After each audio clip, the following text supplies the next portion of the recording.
The glass revolving door opened, and Claire Adams instantly felt as if she had stepped into another world, one so polished, cold, and expensive that it no longer smelled human. The marble floor reflected the light like frozen ice. Each step echoed the click of heels, the thud of leather shoes forming a symphony of power and ambition. Behind the reception desk, two young women with neatly tied hair looked like wax figures, their smiles fixed and lifeless. Not a speck of dust, not a single misstep. Claire stood still for a few seconds, gripping the strap of her worn canvas bag. It was old and faded with loose stitches along the edge, the only thing about her that didn't pretend to be elegant. Her blazer was slightly oversized, bought from a thrift store, the cuff slightly creased. Her sneakers, once white, were now gray with dust and time. She looked down and whispered to herself, "It's okay. I just need to get through today." Across from her, other applicants sat in a row, tailored suits, glowing laptops, the faint scent of expensive perfume. They spoke softly, just loud enough to show confidence. A blonde woman in a beige suit glanced at Claire and gave a thin smile. Lost, her voice was sweet like syrup, but sharp as glass. Claire shook her head slightly. "No, I'm here for the interview." Really, the woman arched a brow, smiling, as if she were watching a comedy. That small laugh brief as it was pierced Claire's chest like a cold nail. She took a seat in the farthest corner, folding herself into the shadow. Her palms were slick with sweat. From that spot, she observed everything. Harrison and Wells' innovations radiated perfection, so absolute it felt soulless. The glass walls shone like still water. The walnut reception desk gleamed with silky grain patterns, and even the white orchids in the corner showed no hint of wilting. It was a world too clean, too cold, too far from her reach. In her head, the voice of Nina Perez, her best friend, echoed, "You're smart, Claire. They're looking for someone who sees things differently. You just need one chance." One chance. Two simple words, but they weighed like stone. She once dreamed of becoming a data engineer, spending nights in the library solving equations on wrinkled sheets of paper. But then her mother fell ill, and the hospital bills piled up. She dropped out, worked as a waitress, tutored neighborhood kids in math. Those years wore down her dreams, but never killed them. Still standing here today, in this building of glass and silence, she felt too small to dream. The door opened again. A man stepped out, gray suit, tight tie, half smile fresh from his interview. He looked around and lifted his chin slightly toward the waiting crowd. "Good luck," he said, his tone more challenge than encouragement. Another name was called, then another, and another. Time moved like the ticking of a clock buried inside Claire's chest. She looked down at her hands, trembling slightly, not from fear but from clutching her resume too long. The corners had curled, the ink slightly smudged. "Ms. Adams," a voice called from the front desk. Claire jolted, then stood up. "Yes, that's me." Every head turned toward her. A few subtle glances, a few muffled laughs. She heard them, the kind of laughter that belonged to people convinced they stood on higher ground. She swallowed hard and walked toward the large glass door, the gateway to her trial. Behind it were the people who would decide her fate in the next 5 minutes. Her hand touched the cold metal handle. For a moment, she saw her reflection in the glass, tired eyes, yet steady, defiant. She whispered, "I have nothing to lose. But if they listen, they'll remember me." The door opened. A breath of cold air swept out, like from a chamber of judgment. Claire stepped in. The sound of the door closing behind her was soft, but it carried the weight of a destiny beginning to shift. The interview room at Harrison and Wells Innovations was bright and vast, so wide that Claire's footsteps echoed like they didn't belong. Standing in the middle of the glass-walled space, she felt like she was being displayed inside a transparent cage, every gaze sharp and cold. 3 people sat at the end of the table. In the center was Jonathan Thorne, 56 years old, the CEO, with neatly combed silver hair, eyes as sharp as blades, and a face devoid of emotion. To his right sat Melissa Grant, the director of strategy, tall, with brown hair tied back, her eyes scanning Claire as if measuring every flaw. To his left was Evan Brooks, a 33-year-old data consultant with black-rimmed glasses and a half-smile that radiated smug confidence. Jonathan looked up, his voice deep, steady, and cold. "You're Claire Adams." "Yes, sir." He flipped through a few pages of her file. "You worked as a cafe server for 3 years, a private math tutor, and a laundry attendant. No college degree, no corporate experience, and this resume—" He raised his brow, lifting the paper slightly, his tone laced with sarcasm. "Did you type this on a typewriter?" Claire nodded gently, trying to keep her voice calm. "Yes. My computer broke, but..." Jonathan lifted a hand to cut her off. "No need to explain." The air froze. Evan glanced toward Melissa and smirked. "Vintage," he muttered, just loud enough for Claire to hear. Melissa leaned back and crossed her arms. "So, Ms. Adams, tell me, why do you think you're fit for the position of innovation analyst?" Claire swallowed hard. That question felt like a door closing in her face. 1,000 thoughts raced through her mind, that she had taught herself calculus from secondhand books, that she could spot patterns in what seemed like random data, that she had helped single mothers in her neighborhood calculate living costs using an optimization formula she created. But all those words crumbled inside her. What came out was a short, instinctive response. "I'm good at solving problems." 3 seconds of silence. Then came a laugh, light, dry, dripping with mockery. Evan laughed first. Then Melissa followed softly. Jonathan didn't laugh. He simply sighed and set his pen down. "Solving problems." He repeated, his voice heavy. "Sounds nice. But here our problems aren't equations on paper. We deal with multi-layered strategy, complex data analytics, and market behavior forecasting. I don't think you understand the scale of this work." Claire stayed silent, her throat tight. She knew she was being dismissed, just like so many times before. Jonathan nodded slightly. "Thank you for coming. We'll be in touch if there's a result." A cold verdict. Claire stood up, feeling herself shrink against the vastness of the room. Her cheeks burned, her throat ached. She bowed her head. "Thank you for your time." She turned away. Her footsteps on the marble floor were faint, fragile as breath. The glass door was only a few steps ahead. Just one step through it, and she would return to her familiar world, the coffee trays, the aching hands, the dreams left behind somewhere along the night shift. But then something unexpected happened. The intercom crackled to life, slicing through the silence. "Mr. Thorne, the results from the Valari project just came in. It failed. The partner has officially pulled out." All 3 heads snapped up. Evan cursed under his breath. "Damn it!" Melissa's face went pale, her lips pressed tight. Jonathan shot up from his chair. "Everyone out! Now!" Claire froze near the door. She should have left, but her feet refused to move. Inside, the calm room turned into a storm.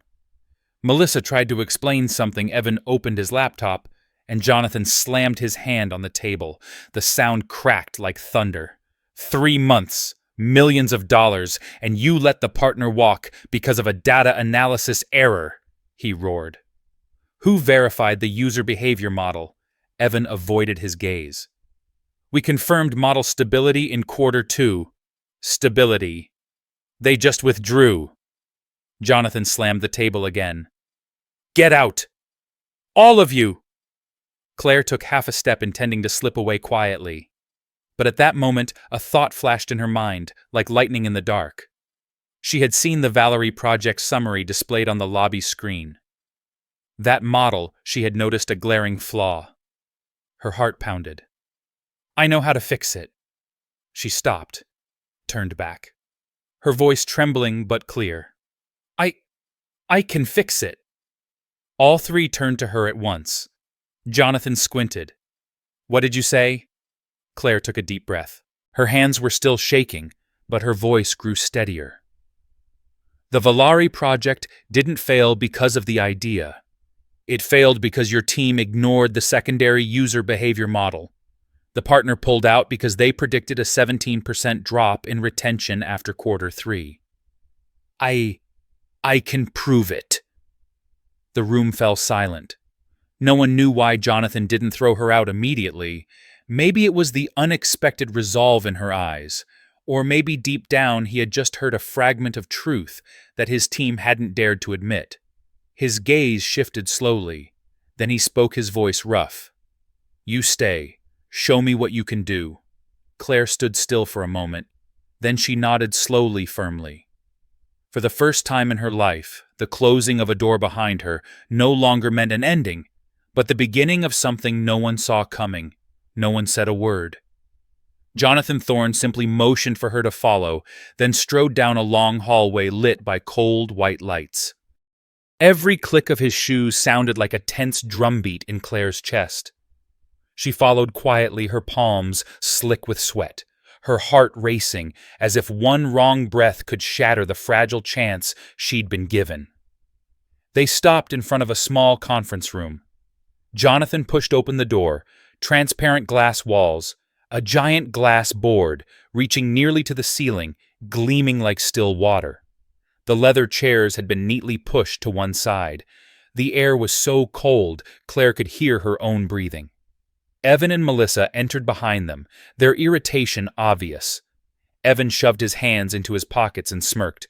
What are we doing here? Letting someone without a degree handle a $12 million strategy? Jonathan didn't answer. He turned to Claire. You said you could prove it. Then do it. There's the board, a marker, and 10 minutes. Melissa handed her a marker, her tone laced with disdain. Go ahead. We're curious to see what your version of problem-solving looks like. Claire took the marker. Her fingertips were icy and trembling. Inside her head, a voice whispered, You don't belong here. They'll just laugh again. But another voice rose to answer, Let them laugh. Then make them stop. She drew a deep breath. All right. The marker touched the glass with a soft screech, like a blade slicing through air. Claire began to draw scattered graphs, clusters of user groups, arrows, symbols.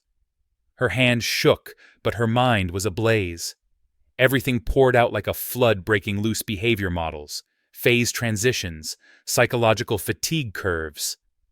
Melissa frowned, staring at the board as if it were written in another language. Evan whistled softly and leaned back in his chair. If this is the strategy rescue plan, I hope it comes with subtitles. Claire ignored him. Her lines grew steadier. The Valerie project was based on initial user behavior, but ignored the secondary data layer, emotional response under stress. She said, her voice gaining rhythm and confidence. When users feel overwhelmed, they don't leave because the product fails. They leave because their emotions are neglected. By quarter 3, fatigue peaks. She paused, turning toward them. You don't need more funding. You need to understand real people. Evan laughed. Oh, wonderful. A philosophy lecture in the strategy room. Touching. His laughter cut through the air. At that moment, Claire's hand slipped. The marker screeched, leaving a crooked line across the board like a scar. Evan snickered. Melissa shook her head. That's enough, Jonathan, she said. I think this is gone? Claire bent down to pick up the marker she had dropped, her fingers brushing the cold floor. In that instant, she caught her own reflection on the glass board, blurred, faint, but still burning with something fierce. She straightened up, wiped the board clean. The sound, sharp and final, sliced through the silence. Evan frowned. What are you doing? Starting over, Claire said quietly but firmly. She met their eyes. You didn't fail because of data. You failed because you forgot your customers are human. They don't want innovation. They want ease, simplicity, relief. She began to redraw, not dry charts this time, but a full user experience map. Each emotion, each stage, each point of pain a customer endured. When you add a feature, they see another barrier. When you change the interface, they feel lost. And when they're tired, they leave not out of disappointment, but exhaustion. Her voice now carried a heartbeat. Every word hit like an arrow. Technology shouldn't prove it's smart. It should make people feel understood. The hum of the air conditioner was the only sound. Yet no one laughed now. Melissa sat upright. Evan didn't dare look away. Jonathan folded his arms, his eyes a mix of doubt and fascination. Claire set the marker down, her breath heavy, her voice lower. If I were Valerie, I wouldn't invest in a company that only talks about algorithms. I'd invest in one that knows how to listen. Silence. A heavy silence, not of discomfort, but of realization. Jonathan rose and stepped closer to the board. He studied the lines, then looked at Claire. You said you can predict that drop. Claire nodded. And reverse it. Jonathan tilted his head. How? She smiled faint but filled with certainty. By understanding them before they walk away. Jonathan said nothing more. He returned to the table, placed a hand on her file, and looked at Evan and Melissa. Keep her. Melissa looked up. Sir Keeper. Jonathan repeated, his voice firm as stone. I want to see what this woman can do when she has real tools in her hands. Claire stood frozen, her heart nearly stopping. She didn't know if this was a beginning or a test only, that for the first time in her life, every gaze in the room was fixed on her, not out of pity, but curiosity. And in that moment, beneath the cold reflection of the glass board, a real opportunity began to take shape. The room sank into a strange kind of silence. No more disdain, no more ridicule. Only the faint trace of Claire's marker remained on the glass, like the echo of something that had just shattered a prejudice. Jonathan Thorne stood still for a long moment before speaking, his voice deep and deliberate. You were right about a few things, but if I give you one more hour, can you prove it with numbers? Claire took a long breath. That question wasn't just a challenge, it was a doorway. I can, she said, but I'll need the raw data from Q2 and Q3. Evan raised an eyebrow, almost laughing. You're asking for access to Harrison & Wells' database. Do you even know who you're talking to? Claire looked straight at him, her voice steady. I know exactly who I'm talking to. I just need 5 minutes to prove you've been misreading your own charts. The remark left Evan speechless. Melissa glanced at Jonathan, ready to object, but he lifted his hand to stop her. Give her a sample of the data, he said. Just the Valari section. Evan frowned. You can't be serious. I am, Jonathan replied, his tone low and sharp. If she's wrong, we lose 5 minutes. If she's right, we save the entire quarter. The energy in the room shifted. Evan reluctantly opened his laptop and typed a few commands. On the screen appeared massive columns of data, hundreds of thousands of lines of numbers, user IDs, engagement rates, behavioral timelines. Claire glanced at it once, and her eyes lit up as if someone had turned on a light in the dark. She stepped forward, her hand resting lightly on the keyboard. She didn't need advanced tools, just logic. Here she pointed to a column you measured main interactions during work hours, but ignored the late-night sessions, the period when secondary user groups were testing the product. That's exactly when the curve drops. They didn't leave because of performance, they left because of emotional fatigue. Melissa frowned. We already reviewed. No, Claire interrupted, her tone firm. You reviewed averages. I'm talking about emotions. Her fingers moved quickly, lines of numbers flashing on the screen. Every keystroke, every formula tightened the air in the room. Even Evan, who tried to look indifferent, leaned forward unconsciously. "Look here," Claire said, pointing to the screen. When grouped by secondary behavior patterns, the inflection point shows up in week 10, not week 12, like your old report said. From that moment, usage frequency dropped 17%. Exactly what Valari predicted when they pulled out. The room fell silent. Evan's eyes widened. How did you know that?" Claire lifted her head. "Because I've seen hundreds of people give up not in labs, but in real life. They don't quit because they fail. They quit because no one listens anymore." Melissa slowly lowered her hands from the table. Jonathan Thorne was still standing, but his eyes had changed, no longer assessing, but genuinely attentive. "Go on," he said. Claire nodded, her voice steady, stronger now. "The solution isn't in a new algorithm. We need to rebuild the experience process, remove 3 sign-up steps, simplify the interface, add emotional feedback loops. Small changes, but they'll increase retention by 22% after the first quarter." Evan stared at the screen, then at her, speechless. And for the first time, Jonathan smiled, a rare, brief, but sincere smile. He nodded slightly. "That's enough." Claire stepped back from the table, barely breathing. Inside her mind, a chorus of doubt screamed, "They'll say you don't belong, that you crossed the line." But this silence was different, a silence heavy with recognition. Finally, Jonathan spoke, his voice clear and deliberate. "You didn't save the Valari project, but you just saved this company from blindness." Melissa lowered her gaze and Evan turned away.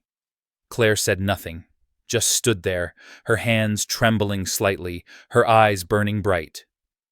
Jonathan stepped closer and extended his hand. "I can't promise a job yet, but I want you to stay for 3 days. A trial project. If the results are as you predict, I won't let anyone else touch this department but you." Claire looked at that hand, the hand that had made countless candidates tremble, then clasped it firmly. "Deal." As the conference room door opened, the light from the hallway spilled in, washing her face in a thin layer of brightness. Claire walked out, her heart pounding fast, but her chest light. She didn't know what the next 3 days would bring, but for the first time in her life, she wasn't afraid of being judged because she had finally made them listen. And behind her in that glass-walled room, Jonathan watched her go, his eyes deep with thought. "That woman isn't just good at solving problems," he murmured. "She just taught us how to see people." 3 days. That was all the time Claire Adams had. 3 days to prove she wasn't just a reckless girl who had wandered into an empire of power. On the first morning, she arrived earlier than anyone else. The headquarters of Harrison and Wells Innovations was still dark, the only light coming from the hallway lamps, reflecting on the cold marble floor. When her temporary badge scanned at the security gate, the guard looked up.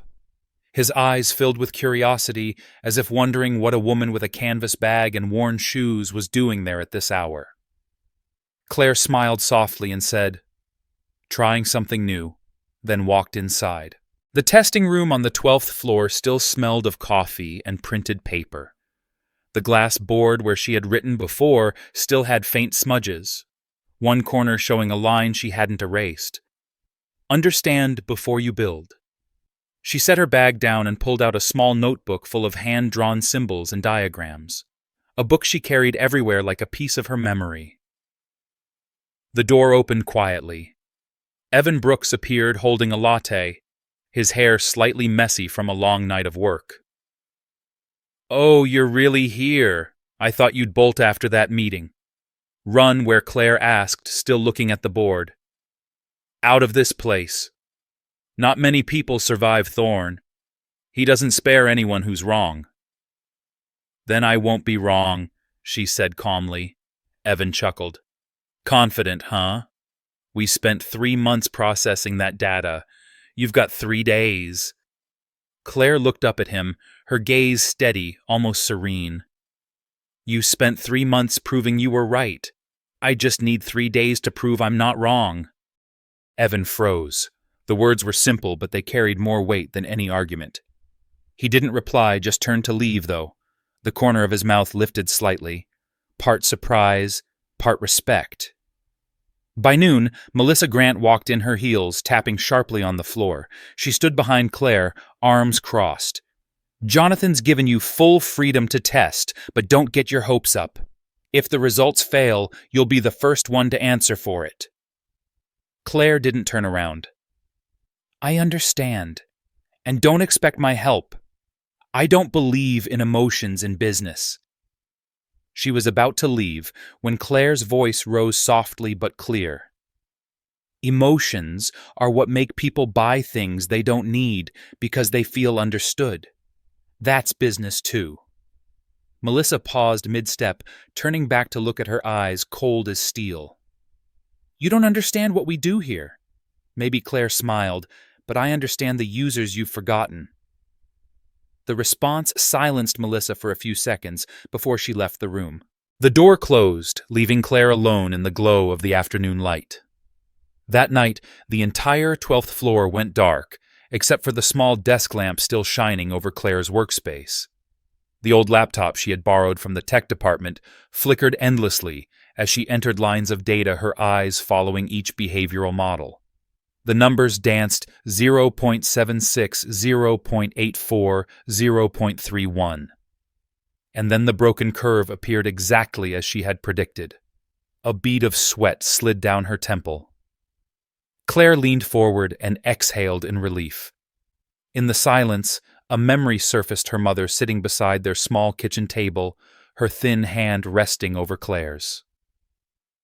"Never let anyone tell you you're not good enough just because you don't have a degree."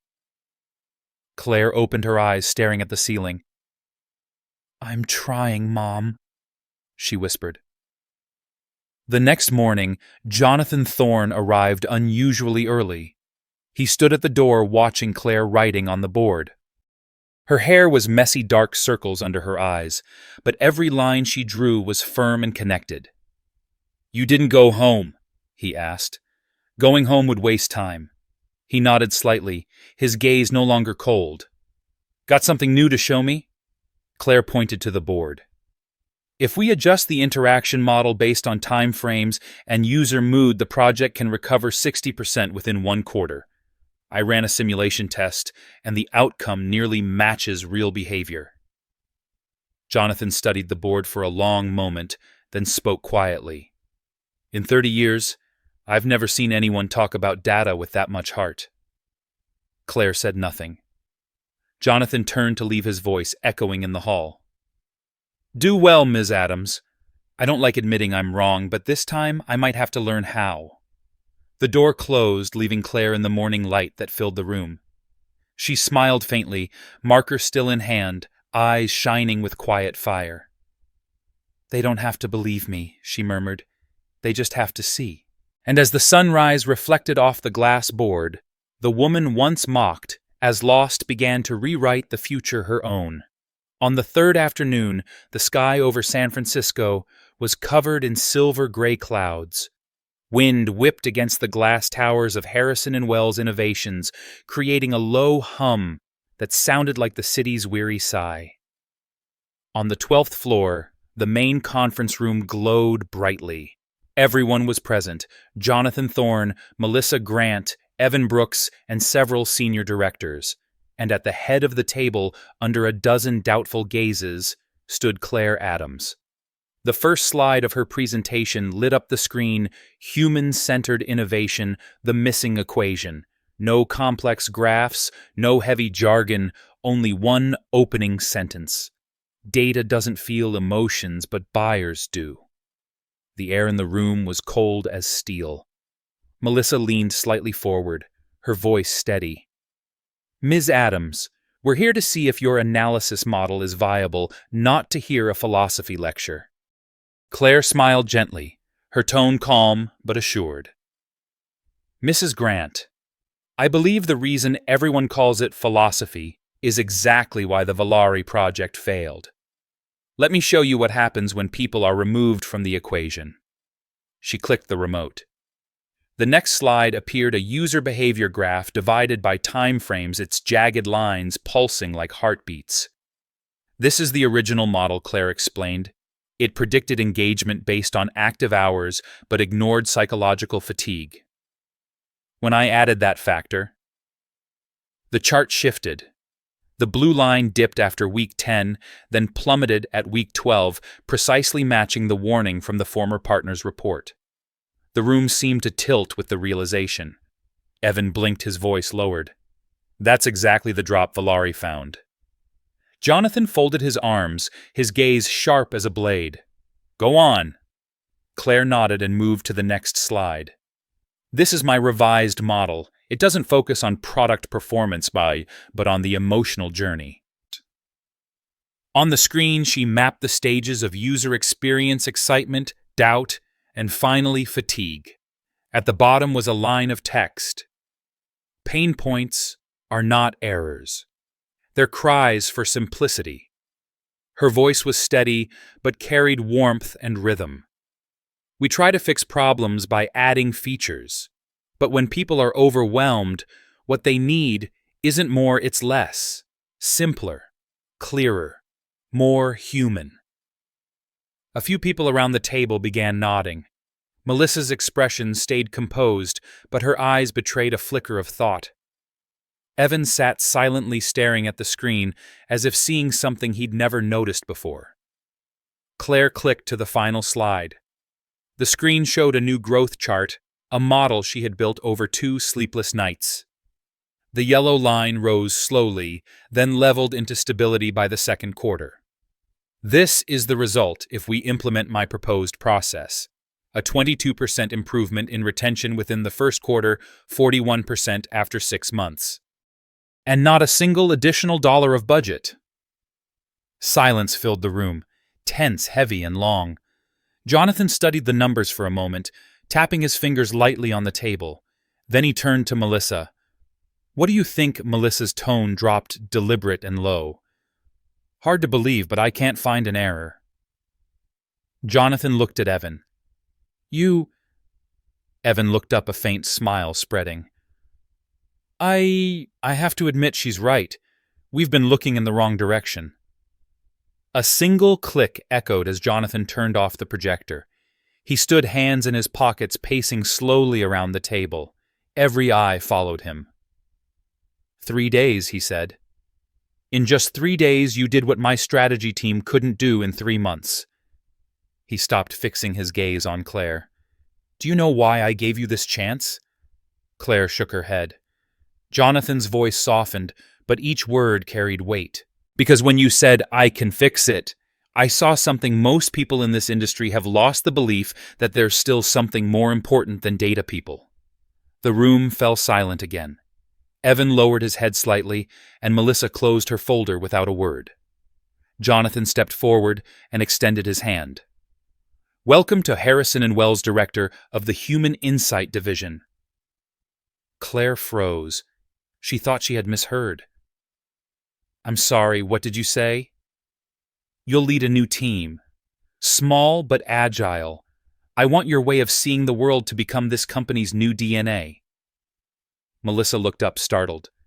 You're putting a temporary employee in a leadership position, Jonathan replied firmly. Not a temporary employee. The person who saved this company. When the meeting ended, Claire stood alone by the glass corridor. The city glowed beneath her. The clouds reflected the city lights, shimmering like an upside-down ocean. The wind blew gently, carrying a chill, but inside her a fire burned steady. She whispered to herself, a smile touching her lips. 3 days ago, I was someone shut out of the game. Now I'm rewriting the rules. And beneath the city lights, Claire Adams, the woman once mocked for her worn shoes and faded canvas bag, had officially stepped into the ranks of those who shape the future. Claire Adams' first day as director of the Human Insight Division began not with greetings, but with stares, cold, doubtful, and tinged with quiet disdain. The 10th floor corridor, where her new office was located, belonged to the Strategy and Analytics Group, the spine of Harrison & Wells Innovations. Everyone there was Ivy League educated, wore Swiss watches, and spoke in acronyms that sounded like encrypted codes to outsiders. And among them, Claire, in her old black blazer and faded sneakers, appeared like a blot of ink on a flawless canvas. The moment she stepped in, side conversations stopped. A woman's voice rang out deliberately loud enough to be heard. "Is that the one Jonathan just promoted? No degree, no experience, and she's sitting in a director's chair." Another voice scoffed. "Probably some human experiment. When the project fails, they'll just blame it on emotional factors." The group chuckled quietly. Claire heard it all. She said nothing, simply walked to the empty desk in the center, placed her bag down, and opened her laptop. The laughter faded, not out of respect, but anticipation. They wanted to see what she would do. Claire typed a few keys, then spoke calmly, yet decisively. "We're 15 people, right? I want to know your names, your roles, and one thing each of you believes this company gets wrong about its customers." Silence.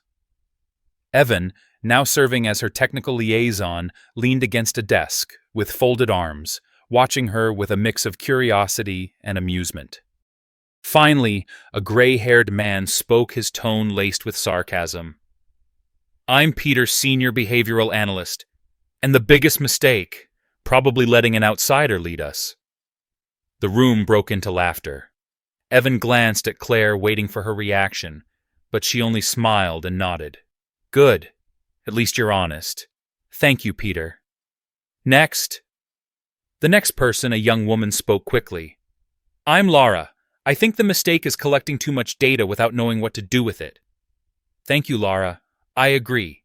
Data isn't gold, it's sand. If you don't sift it, it just blinds you."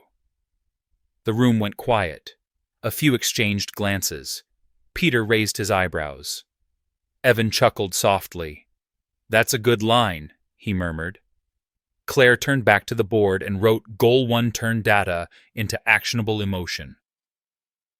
During lunch, Evan found Claire alone in the pantry pouring coffee into a paper cup. He approached, his tone lighter. "You know, when you walked into that interview room, I thought you'd last 5 minutes. You weren't the only one who thought that," she replied, taking a sip.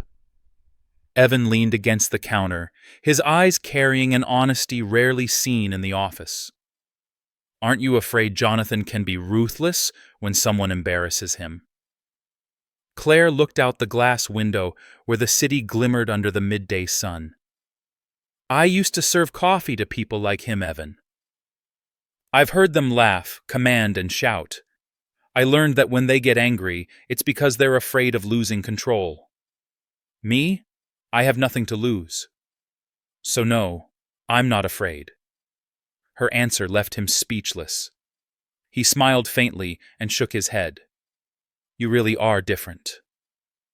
"Not different," Claire said quietly. "Just someone who remembers what it feels like to be looked down on and doesn't want anyone else to feel that way again." That afternoon, Claire held her first internal meeting. She presented a customer emotion framework on the board, marking blind spots in user journeys and feelings ignored in product design. "We'll interview 100 real users," she said. "Not surveys. Face to face. I want to hear their voices, not their numbers." Peter frowned. "Face to face. We're a tech company, not a charity organization." Claire smiled, her eyes sharp. "Exactly. And that's why we're losing. Technology didn't kill empathy, we did."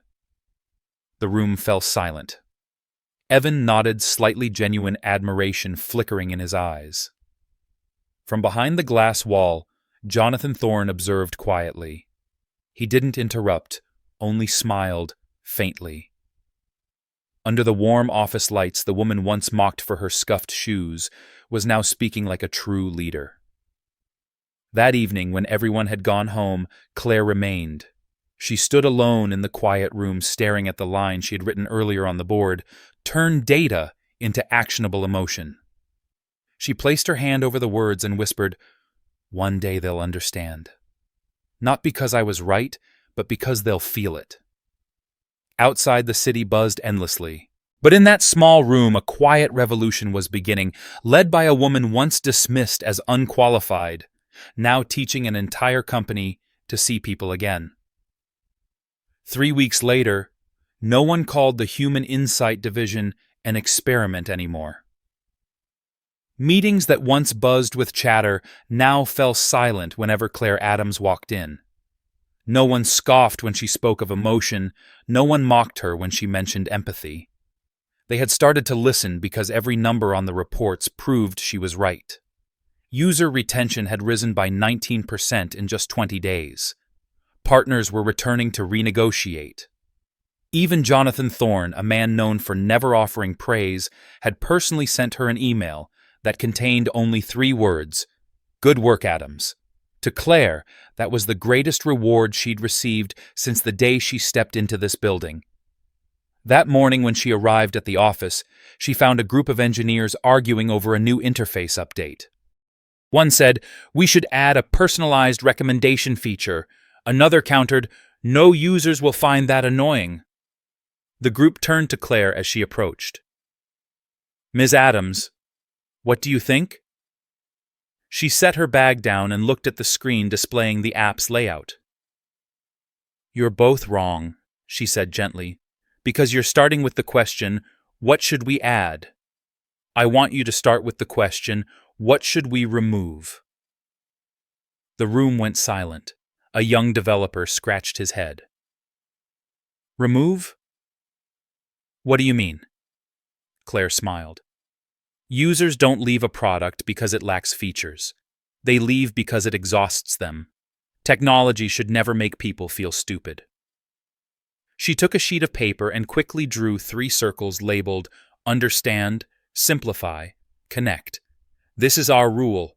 Anything outside these 3 circles is noise." Evan, standing behind her, nodded slightly.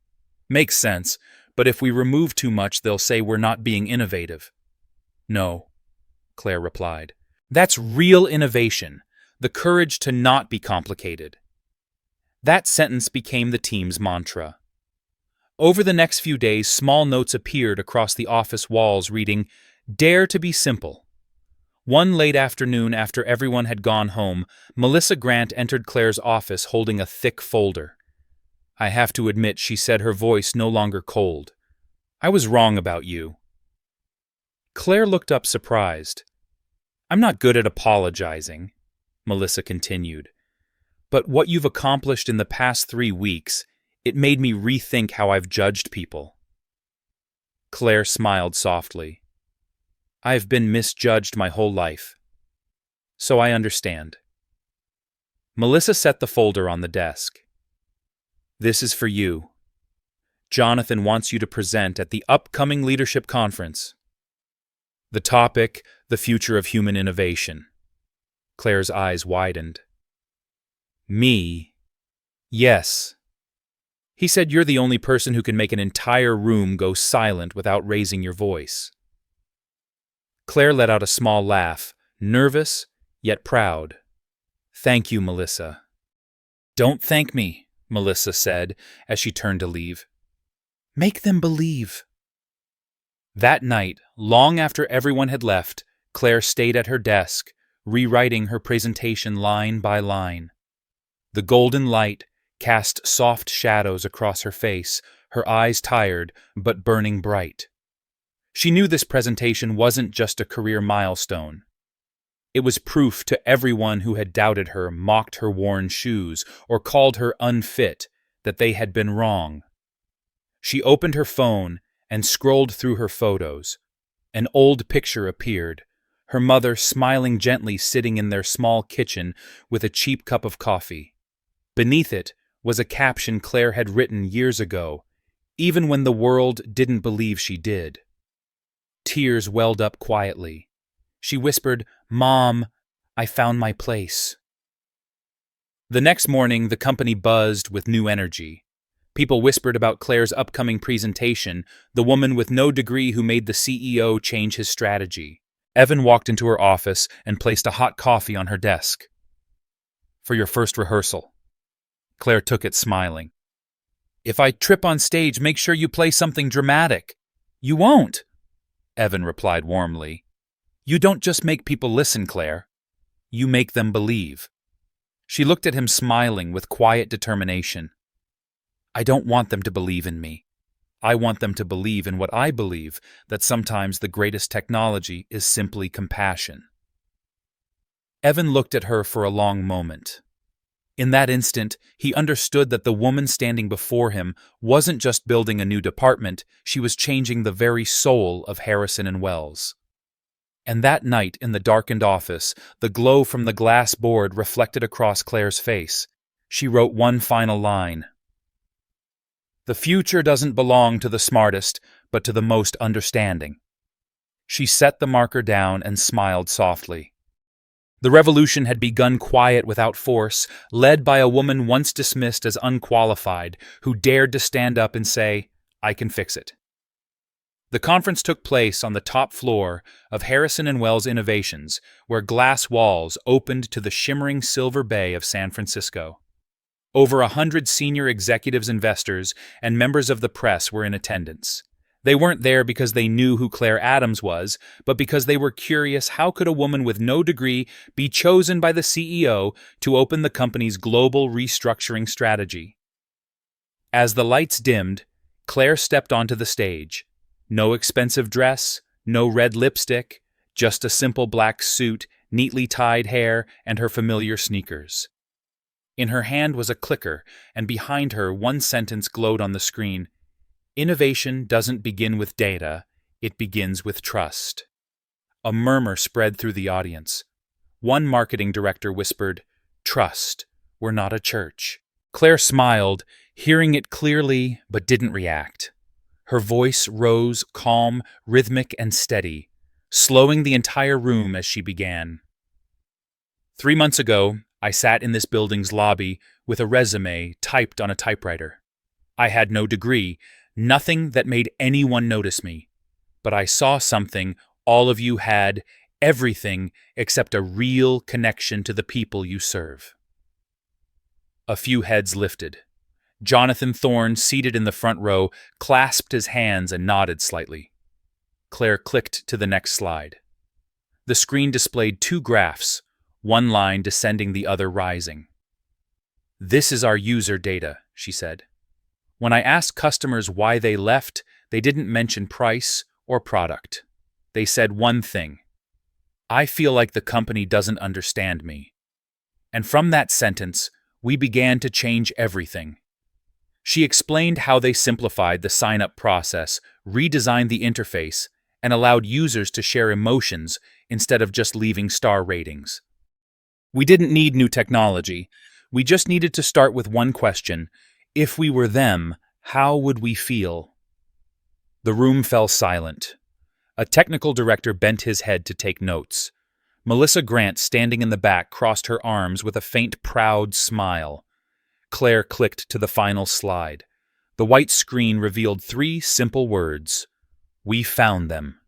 She lowered the clicker, her voice soft and trembling slightly with emotion. "We didn't just find our customers again. We found ourselves, the human part buried beneath the data."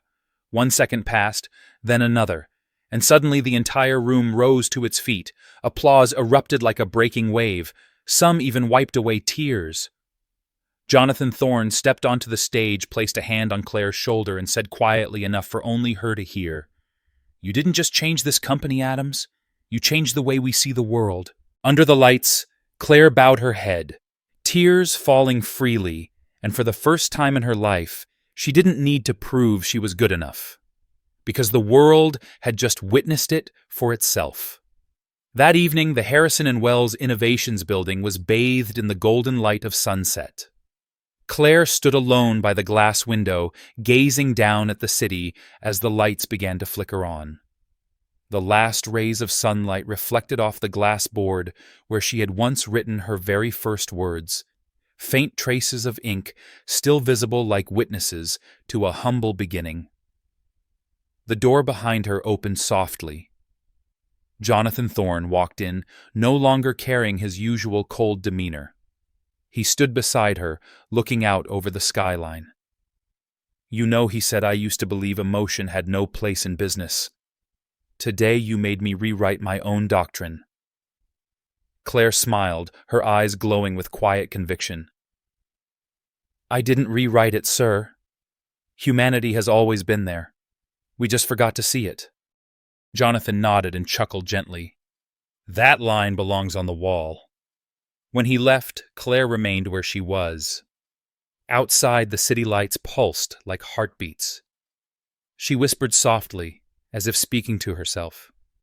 Sometimes to change the entire world, all it takes is something simple: the courage to believe in yourself. From the perspective of an expert in organizational psychology and innovation, the journey of Claire Adams is not merely the story of a woman rising above adversity, but proof of a deeper truth within every seemingly mechanical system. People remain the heart of transformation. When data turns cold, it is empathy and kindness that become the most powerful sources of sustainable progress. Claire did not triumph through superior intellect, but through her ability to recognize what others overlooked: emotion. And perhaps that is the one strength that technology, power, or wealth can never replace. Her story reminds us that every small act of faith can ignite a quiet revolution.